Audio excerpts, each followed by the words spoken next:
So hello everyone, my name is Pallavi Pramanik and you are watching the code crowd. तो कल तक हमने जावा basics का सारा कंसेप्ट क्लियर कर लिया है। अगर किसी ने मेरा जावा बेसिक्स का प्लेलिस्ट नहीं देखा है और उसको जावा बेसिक्स क्लियर करना है, बेसिक्स का कंसेप्ट क्लियर करना है, तो आप डिस्क्रिप्शन में आपको वो प्लेलिस्ट का लिंक मिल जाएगा, आप जाके देख लीजिए। और अगर किसी का जावा का जो कंसेप्ट है बेसिक्स का वो कंप्लीट है तो आप इस वीडियो के लिए एलिजिबल हैं। द ओनली प्री रिक्विजिट कि आपको जावा का जो बेसिक कंसेप्ट क्लियर होना चाहिए। तो ये बेसिकली एक जावा बूस्टर सीरीज़ होने वाला है जो कि 9 डेज़ का होने वाला है और टोटल 90 क्वेश्चन बनने वाले हैं। और हम हर दिन एक अलग अलग टॉपिक को टच करेंगे, अलग अलग पूरे 9 डेज़ में हर तरीके के टॉपिक्स को। एंड में हम पैटर्न्स पे भी क्वेश्चन करेंगे क्योंकि पैटर्न्स भी बहुत इम्पॉर्टेंट है प्रोग्रामिंग के शुरुआत में जानना, क्योंकि उससे हमारा जो लॉजिक बिल्डिंग बहुत अच्छा होता है। तो आज हम पढ़ेंगे वेरिएबल्स एंड डेटा टाइप पे क्वेश्चन करेंगे और डिफरेंट अप्रोचेस से क्वेश्चन करेंगे। तो चलिए शुरू करते हैं। तो हम करने वाले हैं कुछ क्वेश्चंस। आज से हमारा क्वेश्चन का जो सीरीज़ है वो शुरू हो गया है और आज हम हर दिन एक टॉपिक लेंगे और उस पर हम क्वेश्चन बनाएंगे। तो हमारा टॉपिक आज का, जैसे कि मैंने कहा है, वो वेरिएबल्स एंड डेटा टाइप है और इस पर हम कुछ 4-5 क्वेश्चन बनाएंगे। और इसके बाद आई डोंट थिंक कोई डाउट रह जाएगा। अगर डाउट रहा तो आप पूछ सकते हैं, अदरवाइज़ मैं और भी क्वेश्चन को ऐड करके PDF में दे दूँगी। जो भी रिक्वायर्ड क्वेश्चंस रहेंगी डिस्क्रिप्शन बॉक्स में, आप खुद से भी प्रैक्टिस कर सकते हैं। पहले इन क्वेश्चंस को देख लें कैसे मैं सॉल्व कर रही हूँ, इसके बाद आप अपने साइड से भी सॉल्व करें। तो आई थिंक उससे आपका प्रैक्टिस भी अच्छा हो जाएगा और साथ ही साथ आपका इन क्वेश्चन से रिलेटेड जो लॉजिक्स है भी स्ट्रॉन्ग हो जाएगा। चलिए, पहला क्वेश्चन जो है हमारा, declare and initialize different types of variable. हमने जितने टाइप के वेरिएबल्स को पढ़ा है, हमको बस इसमें सिंपली करना है कि एक एक करके इनको डिक्लेयर करना है और इनिशियलाइज करना है। तो सबसे पहले हमारा आता है वो इंट वेरिएबल। तो इंट कुछ नहीं है, इसमें जो नंबर हमें अगर स्टोर करना है तो उसमें हम इसमें स्टोर कर सकते हैं। लेट्स सपोज हमको यहाँ एज स्टोर करना है, तो एज हम ले लेते हैं 34 और यहाँ पर system dot out dot print ln, यहाँ पर हम एज करते हैं। तो ये प्रिंट सिंपली हो जाएगा। अगर हम इंटीजर के अलावा कोई और वैल्यू यहाँ पर डालते हैं तो वो एरर देगा, एरर थ्रो करेगा। तो वो भी हम चेक करेंगे कि क्या इंट कोई और वैल्यू स्टोर कर सकता है कि नहीं। जैसे इंट के जगह हम यहाँ पर करते हैं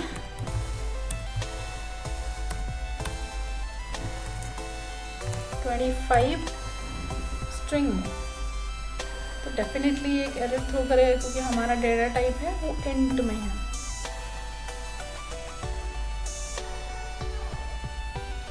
कर दिया इनकम्पैटिबल टाइप्स, तो नहीं होगा। अगर हम नंबर्स में भी लाइक 3 पॉइंट में वैल्यू देंगे तो वो भी हमारा, लाइक फ्लोट वैल्यू भी अगर हम पास करेंगे तो वो भी हमारा यहाँ पर एरर थ्रो करने वाला है। या फिर अगर हम इसको डबल में भी पास करेंगे तो भी एरर करने वाला है। तो बूलियन वैल्यू ये सब कुछ नहीं होने वाला है, सिर्फ इंट में हम इंट का ही वैल्यू हमको यहाँ पर पास करना है।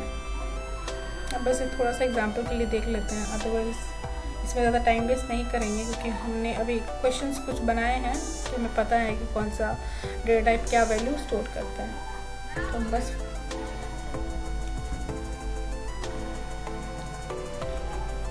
उसके बाद हम फ्लोट कर देखते हैं। तो यहाँ पर आ गया एरर। हम इसी के अंदर देखेंगे फ्लोट का भी।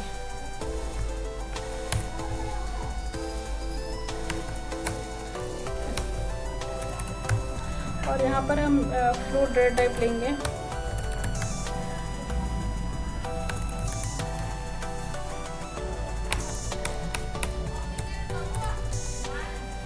तो हम यहाँ फ्लोट डेटा टाइप में हमें फ्लोट वैल्यू पास करना है। फ्लोट वैल्यू को हम कैसे करते हैं डिफाइन, सिर्फ पॉइंट पे लिखने से नहीं होता है, पॉइंट पे लिखने के बाद हमें यहाँ पर एक एफ भी ऐड करना होता है, तो ही ये आउटपुट हमारा प्रॉपर आएगा, अदरवाइज हमें ये एरर थ्रो करेगा अगर सिर्फ हम पॉइंट डेसिमल वैल्यूज़ को पास करेंगे तो।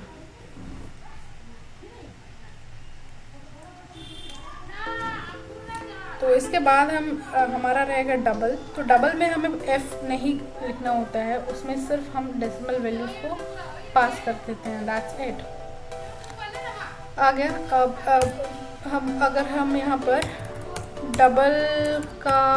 डबल टाइप यूज़ करते हैं तो सिर्फ हमें यहाँ डेसिमल वैल्यू को पास करना होता है, इसमें कुछ और अलग नहीं होता है। ओके, तो अगर हम यहाँ पे कैरेक्टर डेटा टाइप को लेते हैं तो कैरेक्टर कैसे वैल्यूज़ को स्टोर करता है।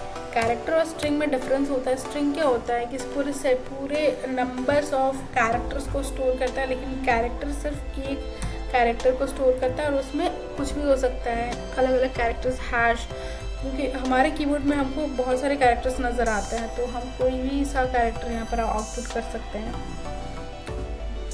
रिटर्न कर सकते हैं।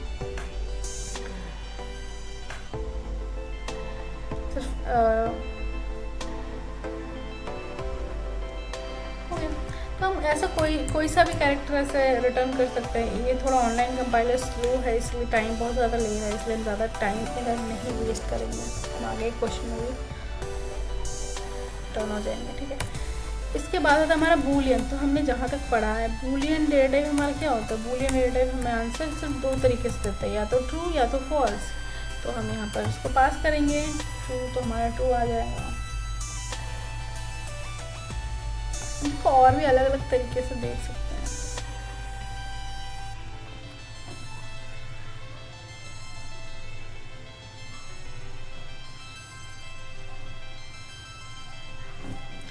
हम बूलियन को देखते हैं अलग अलग तरीके से, कैसे हम कर सकते हैं बूलियन को।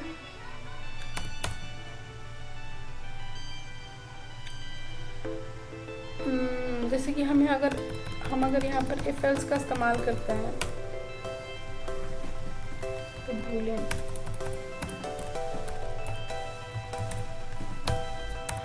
अगर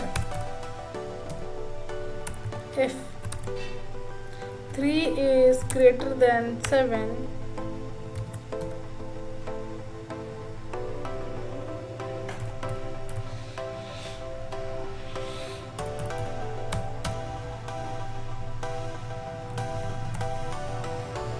return true, else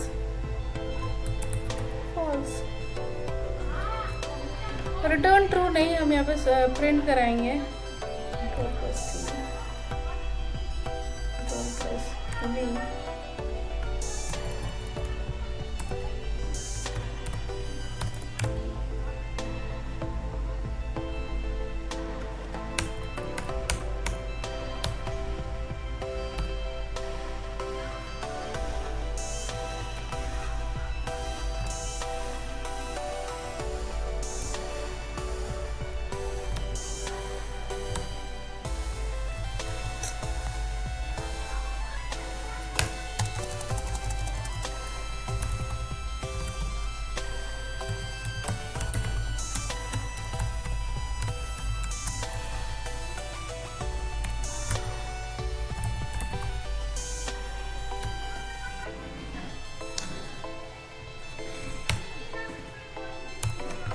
अगर 8 7 से बड़ा है तो रिटर्न ट्रू करना है या तो रिटर्न फॉल्स करना है। तो उसको हम लोग आउटपुट करके देख लेते हैं,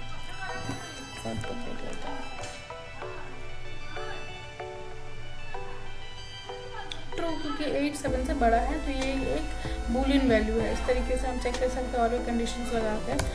और हमारा एक लास्ट है, वो है स्ट्रिंग डेटा टाइप। तो स्ट्रिंग डेटा टाइप के अंदर हम कोई भी सा स्ट्रिंग पास कर सकते हैं, स्ट्रिंग str, इसमें हम अपना नेम भी पास कर सकते हैं। और इसको हम सिंपल सा प्रिंट करा सकते हैं system dot out dot print N और इसके साथ str। तो इसके साथ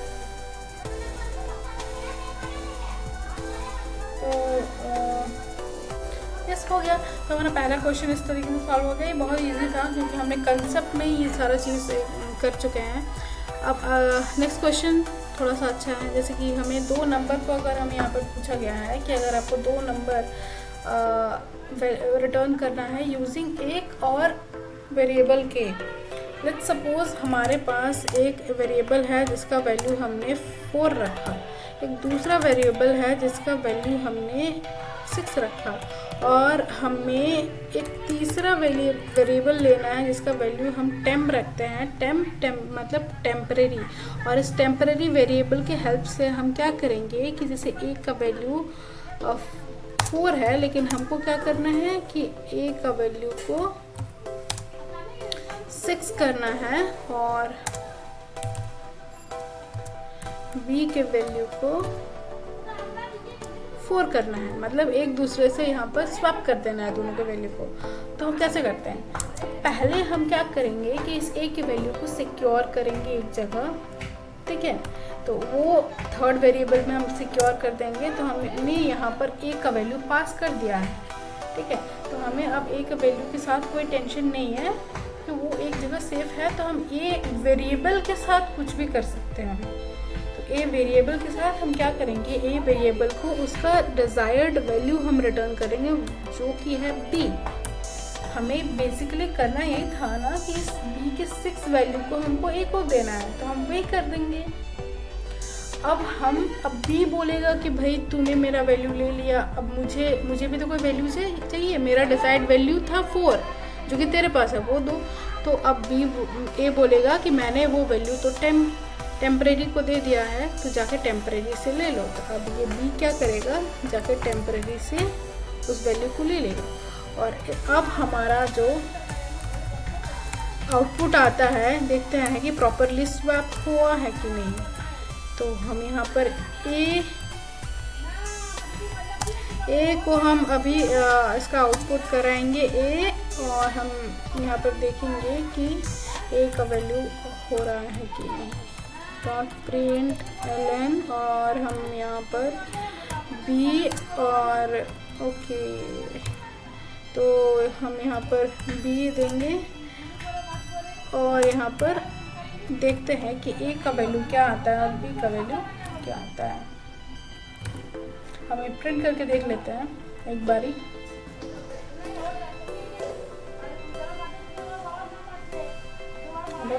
ओके प्रिंट, यहाँ पर हमने कहीं तो प्रिंट का टी छोड़ दिया है। अब देखते हैं कोई कुछ मिसिंग तो नहीं है। ओके नाम हम प्रिंट कर लेते हैं। तो पहले हमको नज़र आ रहा है कि ए का वैल्यू हमारा 4 था, अब ए का वैल्यू हमारा 6 हो गया है। ए का वैल्यू हमारा 4 था, अब ए का वैल्यू 6 हो गया है। बी का वैल्यू हमारा 6 था, बी का वैल्यू 4 हो गया। एक बार हम व्हाइट बोर्ड में समझ लेते हैं कि ये हम कैसे कर रहे हैं। ओके तो ऐसा तो सिंपल है, बट स्टिल एक बार डेप्थ में समझ लेते हैं कि कैसे करते हैं।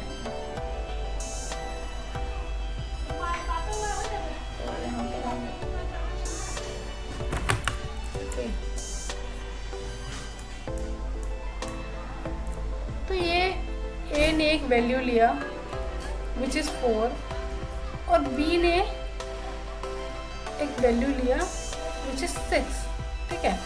अब ए को क्या लग रहा है कि यार मेरे पास ये जो 4 वैल्यू मुझे नहीं चाहिए, मुझे चाहिए बी का वैल्यू जो 6 है, ठीक है। और बी को भी ऐसा लग रहा है कि यार मुझे ये 6 वैल्यू नहीं चाहिए, मुझे चाहिए जो ए के पास जो वैल्यू है मुझे वो चाहिए, ठीक है। तो अब ये इन लोगों में बात आई कि कैसे हम वैल्यू को स्वैप करेंगे। तो एक तीसरा इंसान आता है जो है टेम्परेरी वेरिएबल।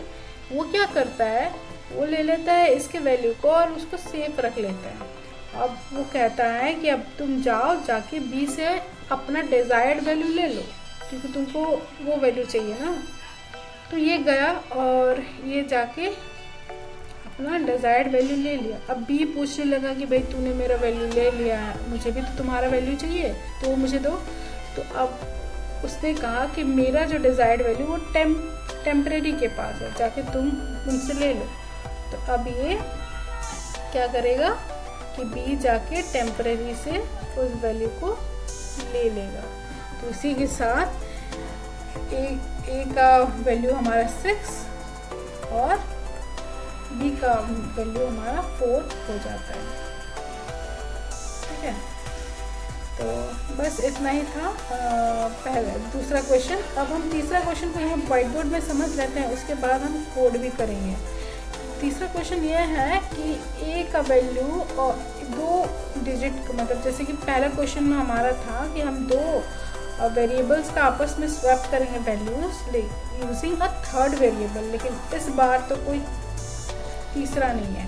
ठीक है, अब कोई तीसरा नहीं है, अब हम कोई थर्ड वेरिएबल यूज़ नहीं कर सकते हैं। हमारे पास अगर ए का वैल्यू 4 है और बी का वैल्यू 6 है, लेकिन इस बार कोई थर्ड वेरिएबल नहीं आएगा हेल्प करने। हमें क्या करना है कि इन दोनों को यूज़ करके इन दोनों के वैल्यू को स्वैप करना है। तो ये कैसे पॉसिबल है?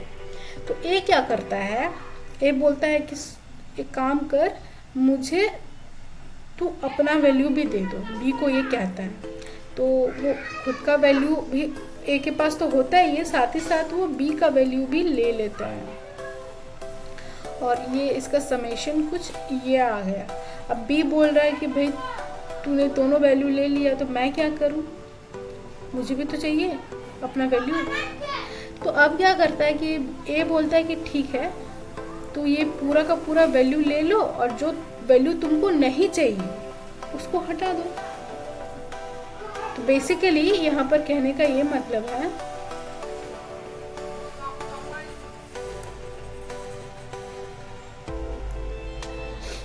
कि बी ए बोलता है कि तू फिर मेरा पूरा का पूरा वैल्यू ले लो, तो उसने ए का वैल्यू भी ले लिया।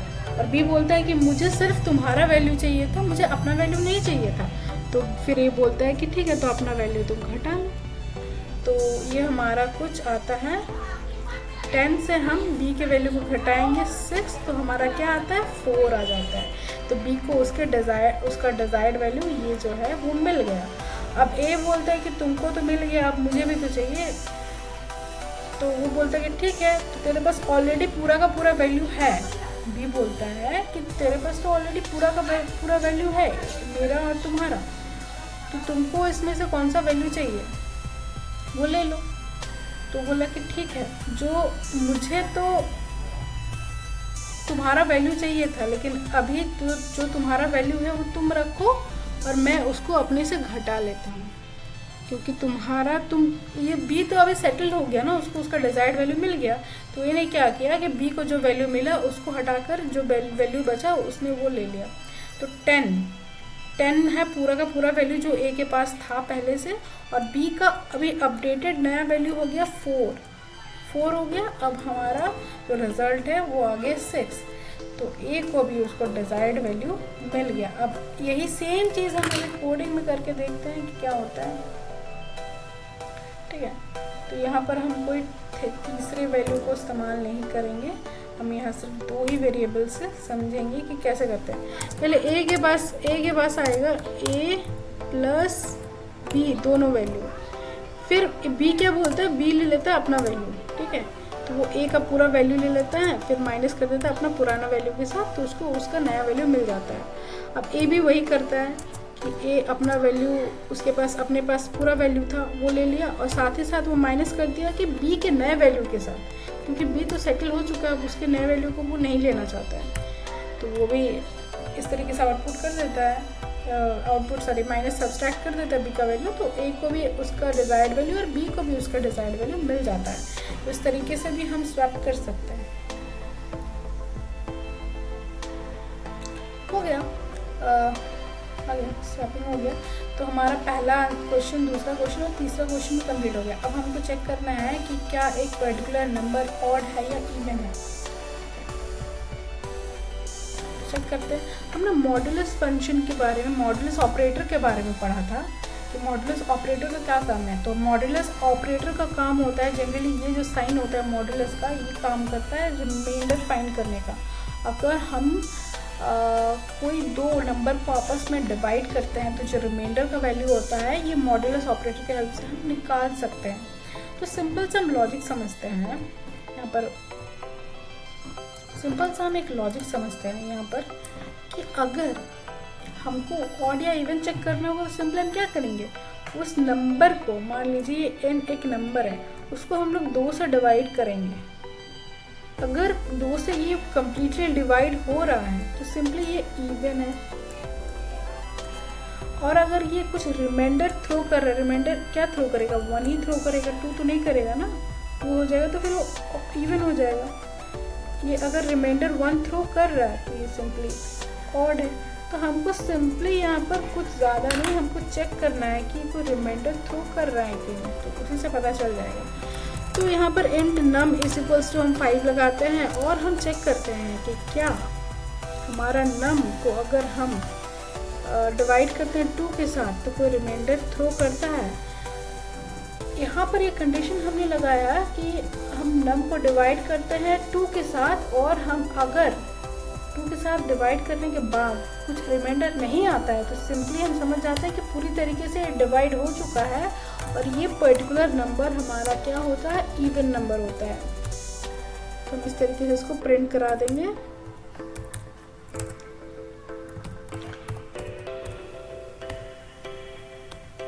इवन एल्स, इसके अलावा ये क्या हो सकता है, इसको हम प्रिंट करा देंगे system dot out dot print ln, इसको हम यहाँ पर ऑड प्रिंट करा देंगे तो हो जाएगा। हम यहाँ पर चेक कर लेते हैं कि 5 हमारा इवन है या ऑड है। ऑपरेटर लगाना भूल गए हैं तो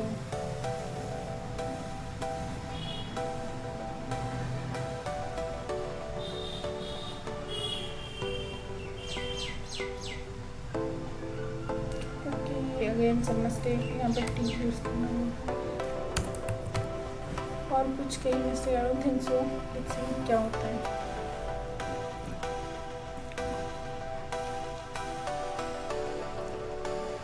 ऑड आ गया। हम कोई और नंबर देख लेते हैं, 15 110 1010।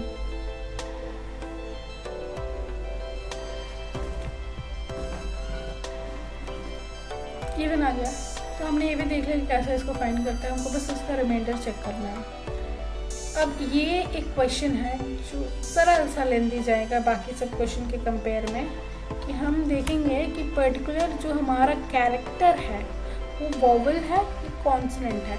तो उसके लिए हम क्या क्या चेक करेंगे, पहले व्हाइट बोर्ड में हम समझ लेते हैं। पहले अगर हम किसी कैरेक्टर को पास करते हैं, कैरेक्टर्स हमारे बहुत तरीके के कैरेक्टर्स होते हैं। हम अगर कीबोर्ड में एक नज़र घुमाएं तो हमको दिखेगा कि बहुत तरीके के कैरेक्टर्स होते हैं। अल्फ़ाबेटिकल कैरेक्टर्स भी होते हैं, इसके अलावा बहुत से स्पेशल कैरेक्टर्स भी होते हैं।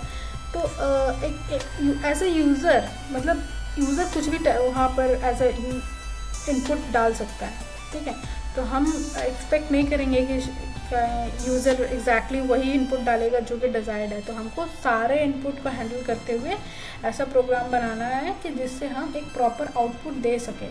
तो पहले सबसे पहला चीज़ जो हम देखने वाले हैं कि हम देखेंगे जो यूज़र कैरेक्टर हमें दे रहा है वो कैरेक्टर अल्फ़ाबेटिकल कैरेक्टर है कि नहीं, क्योंकि अल्फ़ाबेटिकल कैरेक्टर में वोवेल एंड कॉन्सोनेंट आता है। सबसे पहला हमारा होगा कि हम इसको चेक करेंगे कि ये अल्फ़ाबेटिकल कैरेक्टर है कि नहीं। तो उसके लिए हमें एक कंडीशन यहाँ पर देना पड़ता है इफ़ के अंदर कि क्या हमारा जो पर्टिकुलर कैरेक्टर ए या ए से बड़ा है कि यहाँ पे CH कैरेक्टर का बात कर रहे हैं, क्या हमारा ये कैरेक्टर ए या ए से बड़ा है कि नहीं। कोड में देखते हैं। सबसे पहले हम यहाँ पर एक कैरेक्टर लेंगे। कैरेक्टर लेट्स सपोज हमने ले लिया ए। तो अल्फ़ाबेटिकल लेटर्स भी दो तरह का होता है, एक लोअर केस और एक अपर केस होता है। तो इस चीज़ को भी हमें दिमाग में रखते हुए काम करना है कि हम यहाँ पर कौन सा अल्फ़ाबेटिकल लेटर ले रहे हैं। तो जो भी हम अल्फ़ाबेटिकल लेटर लेंगे पहले तो उसको हम लोअर केस में कन्वर्ट कर देते हैं, क्योंकि हम एक ही तरीके से काम करेंगे। दोनों के लिए, लाइक अपर केस के लिए अलग, लोअर केस के लिए, तो कोड बहुत कॉम्प्लेक्स हो जाएगा। तो हम सिंपली क्या करेंगे, इस कैरेक्टर को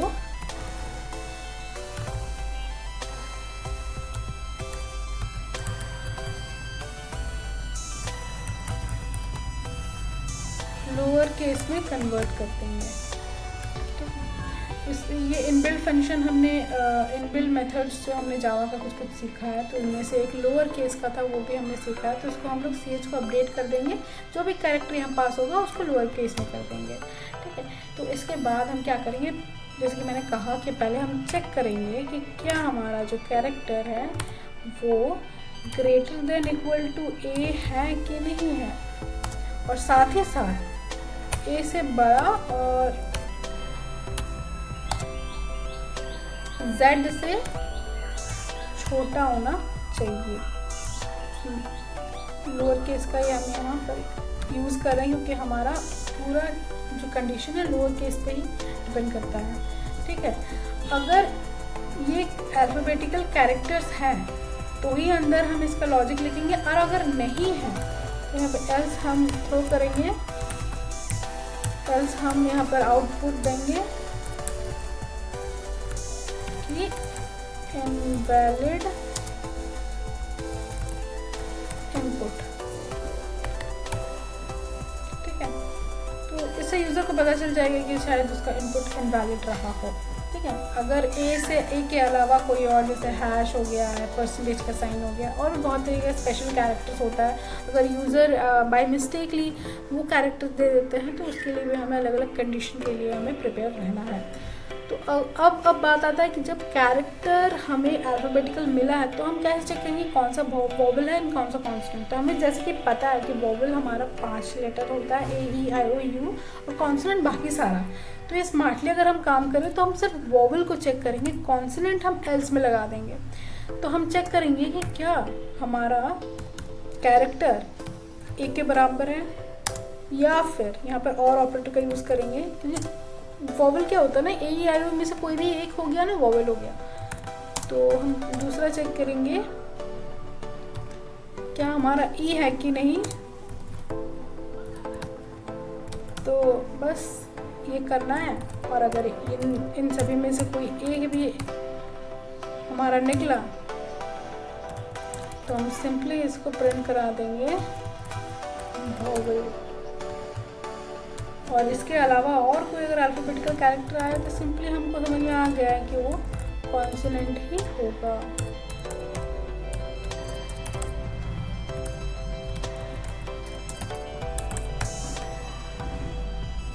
बस इतना ही हमारा। अगर हम यहाँ पे कोई स्पेशल कैरेक्टर डाल देते हैं तो देखते हैं क्या होता है।